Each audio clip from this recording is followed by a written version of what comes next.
Hey dear Taurus, welcome to my channel Dean Tarot and ये आपकी love life की reading है for the month of October, last remaining days of October. um, Hope you are doing well and um, happy in your life. All is good. So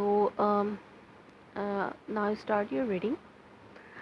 I will shuffle cards. Let's see what is coming up for you. What are the message for the sign of Taurus for the last remaining days for the month of October, from 21st to 31st October. From 21st to 31st October, what are the cards? What are the messages for the sign of Taurus for the last remaining days of October? It's like things are balancing in your life. दो card आए हैं आपके लिए, the chariot and the page of pentacle. दो और card लेते हैं.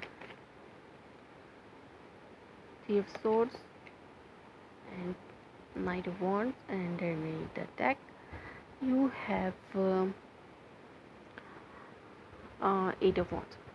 सो Taurus, आप बहुत ज़्यादा किसी चीज़ पे रश कर रहे हैं.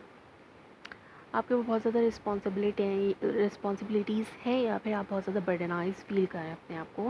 लेकिन आप एट अ टाइम बहुत ज़्यादा जेनरस भी हैं अपने पार्टनर की तरफ. हो सकता है अपने पार्टनर के साथ आप की रिस्पॉन्सिबिलिटीज़ को आप शेयर करने की कोशिश करें, या फिर आपके अपनी रिस्पॉन्सिबिलिटीज़ के साथ साथ अपने पार्टनर को भी आप बैलेंसिंग तौर पर टाइम दे रहे हैं और आप बहुत ज़्यादा रिलैक्स्ड फील कर रहे हैं. हो सकता है कि आप इन रिस्पॉन्सिबिलिटीज़ से एक बैलेंस चाहते हैं और रिलैक्स करना चाहते हैं अपनी लव लाइफ में. हो सकता है अपने पार्टनर के साथ आप एक अच्छे मोमेंट या दिन गुजारना चाहते हैं. इन रिस्पॉन्सिबिलिटीज़ को के साथ साथ आप अपनी लव लाइफ को भी बैलेंस करना चाहते हैं, या फिर आपके लव लाइफ की, आपके पार्टनर की इतनी रिस्पॉन्सिबिलिटीज़ हैं आपके ऊपर कि आप उनको बैलेंस करते करते अब आप थक गए हैं और आप एक नया चेंज चाहते हैं बहुत ज़्यादा. हो सकता है आप अपने पार्टनर के साथ किसी ट्रैवल पे जाना चाहते हैं, कुछ ब्रेक लेना चाहते हैं, कोई वेकेशंस पे आप जाना चाहते हैं. इस तरह की आपकी कोई एनर्जी है. सो जैसे कि मैंने कहा, आप ट्रैवल करना चाहते हैं. ट्रैवलिंग की बहुत ज़्यादा यहाँ पर चांसेस मुझे नज़र आ रहे हैं, या फिर आप मूव फॉरवर्ड करना चाहते हैं अपने पार्टनर के साथ. बहुत एक बर्डनाइज सी सिचुएशन थी आपकी. आपने अपनी चीज़ों को बैलेंस किया है. अपनी लव लाइफ का चार्ज अपने हाथ में लेके आप आहिस्ता आहिस्ता चीज़ों को बैलेंस करते जा रहे हैं और एक रिलैक्सेशन सी आपके अंदर आती जा रही है. ये चीज़ें जो है वो आपके फेवर में जा रही हैं और आप बहुत ज़्यादा अपने पार्टनर के साथ अपनी लव लाइफ में बहुत अच्छी तरीके से, एनर्जेटिक तरीके से मूव फॉरवर्ड हो गए हैं या मूव फॉरवर्ड कर रहे हैं. और चीज़ें जो है वो एक बैलेंसिंग वे में आपके साथ और आपके पार्टनर के साथ चल रही हैं. सो आप मूव फॉरवर्ड कर रहे हैं, सक्सेसफुली आगे बढ़ रहे हैं अपने लव लाइफ में. हो सकता है एक प्रैक्टिकल न्यूज़ आपकी तरफ आई हो आपके पार्टनर की तरफ से, या फिर ये कोई पर्सन हो सकता है, या फिर आप जो है अपनी लव लाइफ के साथ साथ अपने पार्टनर के साथ आप कोई एजुकेशन के लिए अप्लाई करना चाहते हैं, या फिर इस तरह की कोई न्यूज़ के कोई प्रैक्टिकल थिंग आपकी लाइफ में बहुत ज़्यादा हो रही है. प्रैक्टिकली चीज़ें मूव फॉरवर्ड कर रही हैं, चीज़ें आहिस्ता आहिस्ता मूव फॉरवर्ड कर रही हैं, लेकिन हो रही हैं आपकी लव लाइफ में जैसा आप चाहते हैं. लेकिन अभी भी कुछ रिमेनिंग हार्ट ब्रेक्स हैं आपके रिलेशनशिप में, जो कि आपको पेनफुल सिचुएशन से गुजार रहे हैं. हो सकता है अगर आप अपने पार्टनर के साथ कोई लव लाइफ सिचुएशन में कोई लव पार्टनर आपके साथ हैं, तो अभी भी अगर पहले कोई थर्ड पार्टी सिचुएशन थी तो उसकी बाक़ियात, जैसे कहते हैं ना, रिमेनिंग्स जो है वो आपके लव लाइफ में रहती हैं. अभी भी ये थर्ड पार्टी सिचुएशन मुकम्मल तौर पर ख़त्म नहीं हुई है। कुछ डिसअपॉइंटमेंट है आपको अपने पार्टनर की तरफ से। हो सकता है आप चीज़ों को लेकर आगे बढ़ना चाहते हो, लेकिन आपके पार्टनर की तरफ से आपको थोड़ी डिसअपॉइंटमेंट है कि वो किसी चीज़ के लिए सीरियस नहीं होते और बहुत ही चाइल्डिश एटीट्यूड है उनका इस रिलेशनशिप की तरफ। तो आप चीज़ों को बैलेंस करके लेकर चलना चाहते हैं, लेकिन आपके पार्टनर जो हैं वो थोड़ी चाइल्डिश एटीट्यूड से इस रिलेशनशिप को लेकर आगे चल रहे हैं, जो कि आपको एक डिसअपॉइंटमेंट दे रही है। और अगर आप जो है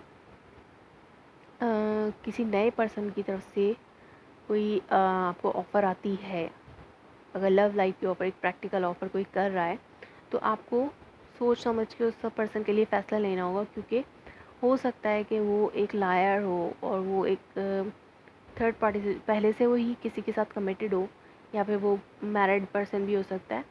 तो वो एक प्लेयर काइंड ऑफ एनर्जी भी हो सकती है। वो आपके लिए सीरियस नहीं होगा, क्योंकि वो एक ऑलरेडी किसी रिलेशनशिप में होगा और आपको भी वो एक लव ऑफ़र कर सकता है। तो आपको इस मामले में बहुत ज़्यादा सोच समझ के फ़ैसले लेने की ज़रूरत है। सोच समझ के आपको फ़ैसला लेने की ज़रूरत है। आप बहुत ज़्यादा रिलैक्स हो जाएं और किसी भी मामले में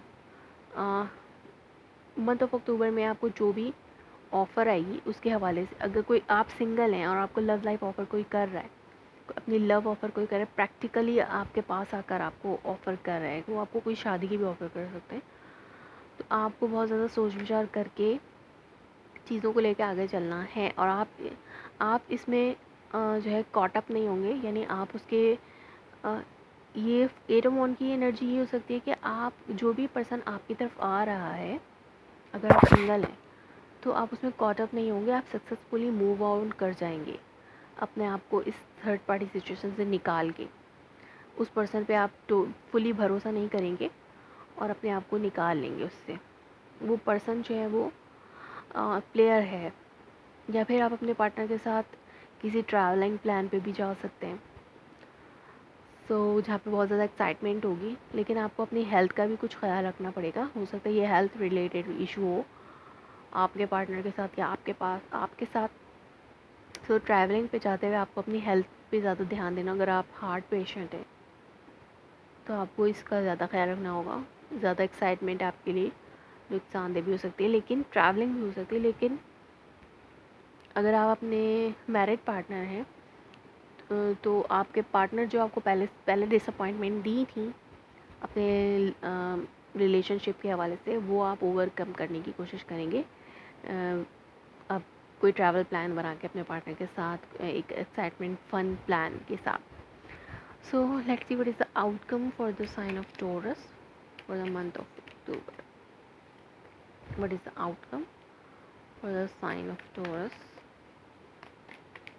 आउटकम क्या होगा इस सिचुएशन का? आपको बहुत ज़्यादा सोच समझ के फ़ैसला लेने की ज़रूरत है। जैसे कि मैंने बताया, अगर आप सिंगल हैं तो आपको वॉइसली इस ऑफ़र पर सोच कर फ़ैसला लेने की ज़रूरत है। यहाँ पे 3 ऑफ सॉर्ड फिर है, क्वीन ऑफ कप भी है। हो सकता है किसी अर्थ साइन की तरफ से या किसी फायर साइन की तरफ से आपको लव ऑफ़र आ सकती है।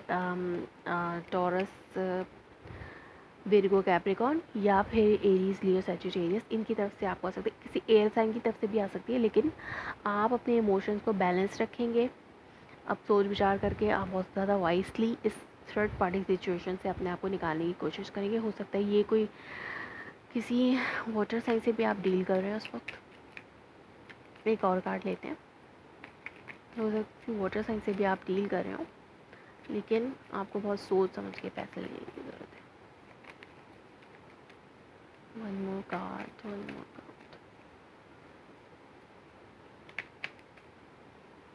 So आपको बहुत ज़्यादा इमोशनल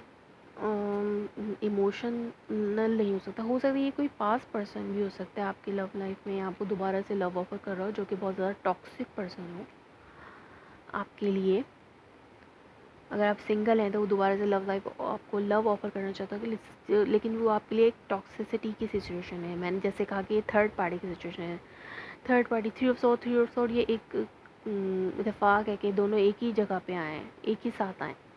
तो आपको अपनी इमोशंस पे थोड़ा कंट्रोल रखना होगा। एकदम ही एक्साइटेड ना हो जाएं कि कोई लव ऑफ़र आपको कर रहा है या कि आप पहले जिसके साथ कमिटमेंट चाहते थे वो दोबारा से आपकी लाइफ में आ रहा है, लेकिन आपको इस पे एक्साइटेड नहीं होना। ये एक टॉक्सिक रिलेशनशिप भी हो सकता है। सो सोच समझ के आपको फ़ैसला करना हो कि आपको आया इसकी ऑफ़र को कबूल करना चाहिए। लेकिन यहाँ पर ऐसा लगता है कि आपको इस ऑफ़र को कबूल नहीं करना चाहिए, क्योंकि ये एक थर्ड पार्टी सिचुएशन यहाँ पर है ऑलरेडी, जिससे आप अनअवेयर हैं या फिर आप अवेयर भी हैं। तो आपको, अगर वो बंदा पहले कमिटेड नहीं था लेकिन अब वो दोबारा आपके पास आ रहा है, तो वो कमिटेड होगा, और ये एक टॉक्सिसिटी की सिचुएशन आपके लिए बन जाएगी। तो आपको लास्ट 10 डेज़ में अक्टूबर की सोच के फ़ैसला करना है। थर्ड पार्टी सिचुएशन में कॉट अप नहीं होना, किसी डिसअपॉइंटमेंट में आपको नहीं जाना, और मैं ये देख रही हूँ कि आप इस डिसअपॉइंटमेंट में कॉट अप नहीं होंगे, आप इससे निकल आएंगे। सो टॉरस, ये आपकी रीडिंग थी for the month of October, remaining days regarding your love life. If it resonates, you please let me confirm in a comment below. Like my video, subscribe my channel. Thanks for watching.